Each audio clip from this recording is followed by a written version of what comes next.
I'm joined now by member of the House Intelligence Committee, Jim Himes. Thank you so much for taking the time. Thanks for having me, Brian.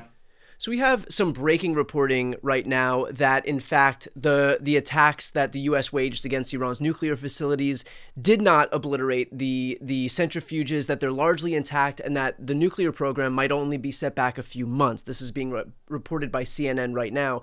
Can I have your reaction first and foremost to this breaking news?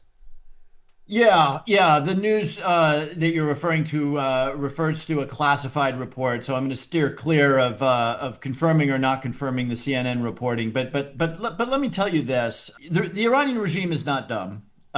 This raid, this U.S. attack, was broadcast fairly well in the days to come. There are commercial satellite images of trucks pulling up to the entrances at Fordo. You can kind of draw your own conclusions. And, I'll just close by saying that the administration is using some pretty extravagant language. The word that keeps coming up is obliteration. If obliteration means that we dropped very big bombs on mountains and facilities and caused a lot of smoke and damage, that is probably true. If obliteration means that we have very badly set back Iran's ability, if they chose to do so, to build a nuclear weapon, let's just say that I have not seen any evidence to suggest that that is the case. And of course, these are early days. It will take a long time to know, if we ever know, by the way, that the uranium was scattered, or precisely how many centrifuges were destroyed. And that raises some real questions. We're all sort of focused on the possible horror of, a massive Iranian military attack on our naval base at Bahrain or at the air base at Al Udeid. I frankly am much more worried about what happens if the Iranians go dead silent for the next 6 months. We don't hear a peep.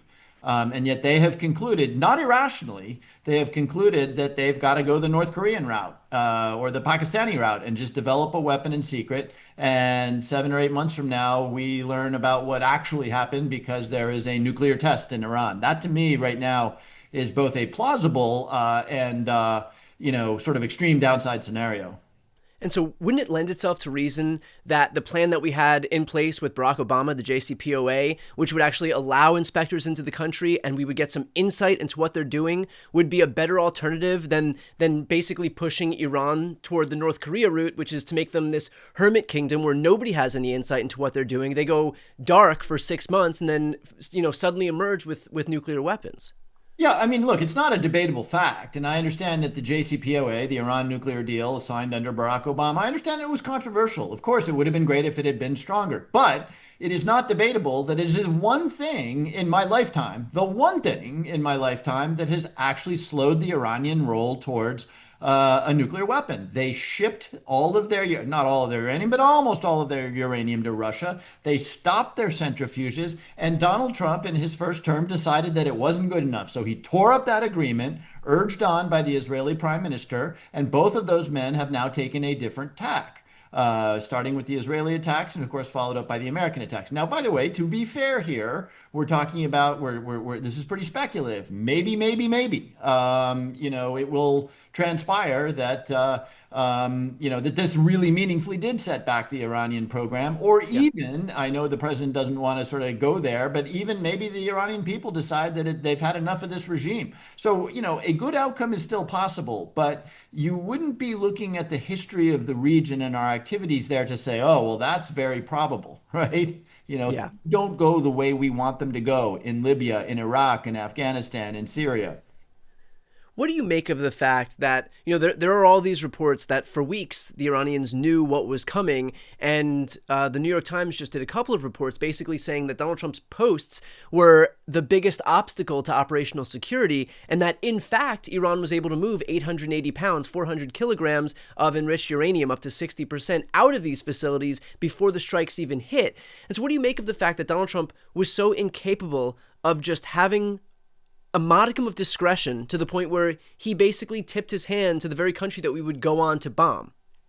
Yeah, and we had I'm going to put off the decision for 2 weeks, and we are all running around saying, is this another, exhibition of Taco Trump? He chickens out. But the point is that the Iranians have had many weeks, starting with well before the Israeli attacks, right? I mean, we were talking about the possibility of an Israeli attack on Iran well before they actually did it. So again, these may be evil people, but they are not stupid people. And the fact that we were sort of wondering whether the attack was going to become on Monday or Tuesday, it would, I'll say what I said before, it would not surprise me one bit if the Iranians managed to preserve enough of the centrifuges, the weaponization technology, and enough of the 60% uranium that we may end up being very badly surprised down the road.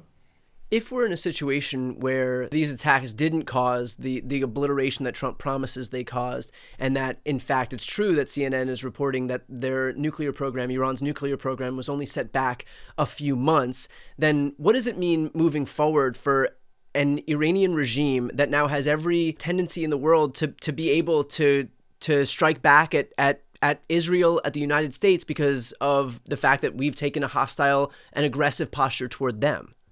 Right. So, I mean, put yourself in the shoes of the Iranian regime. Not hard to do, right? There's basically two doors you can walk through, and this has been true for 30 years. You can walk through the diplomacy door and negotiate, and maybe you get sanctions lifted and your country does a little better because you agree to ship the uranium out of your country or whatever. Or you go down the route of not negotiating and trying to develop a weapon. Now, that always comes with the risk of a military attack. But now the Iranian regime has seen two things. Diplomacy doesn't work, right? Right. Years of negotiation to get to the JCPOA, which I'll say it again, is the one thing that has ever slowed the Iranian roll. And Trump tears it up. And then in the middle of negotiations, the Israelis attack. So if you're an Iranian regime member, you say to yourself, okay, that is not the most salubrious door to walk through. And then you say, hey, Ukraine gave up their weapons. Russia was one of the signatories to the guarantee of the sovereignty of Ukraine. And look what Russia did. North Korea used to fear a U.S. invasion. Now they have 60 nukes and they don't fear a U.S. invasion quite as much anymore. And so anyway, the broader lessons out there, if you're a member of the Iranian regime, is that you develop a nuke in secret. And last night, when we heard that there might be a ceasefire, what a perfect environment for the Iranians to say, oh yeah, absolutely, no, ceasefire, nothing else, as long as the Israelis don't break it. And now they have an uninterrupted, quiet period of time in which to do what the North Koreans and the Pakistanis and the Indians did, right? Which was to develop a weapon in secret. So again, I am watching the administration just pop the champagne cork, say obliteration, and do the high fives, thinking to myself, you guys may have just set up the worst case scenario. What do you make of the fact that we have Republicans now falling over themselves to award Donald Trump the Nobel Peace Prize in light of everything that we're finding out right now? We don't have enough time to talk about that. What I will say is two things. Number one, very smart people who study the Middle East say it is often years before the true outcome, in particular of a military action. You will remember, and I certainly remember, when George W. Bush landed on an aircraft carrier and declared mission accomplished over Iraq. Well, a couple of years later, his approval ratings are 26%. We've got 4,400 dead Americans because of Iraq. And so, point one is, let's wait before the champagne comes off the ice. Number two, it's just so pathetic. I enjoy serving in Congress because I am to act as a check and a balance, constitutionally speaking, on the president. And I've been willing to do that with Democratic presidents. I was one of the first members of the House of Representatives to say that Joe Biden shouldn't run again.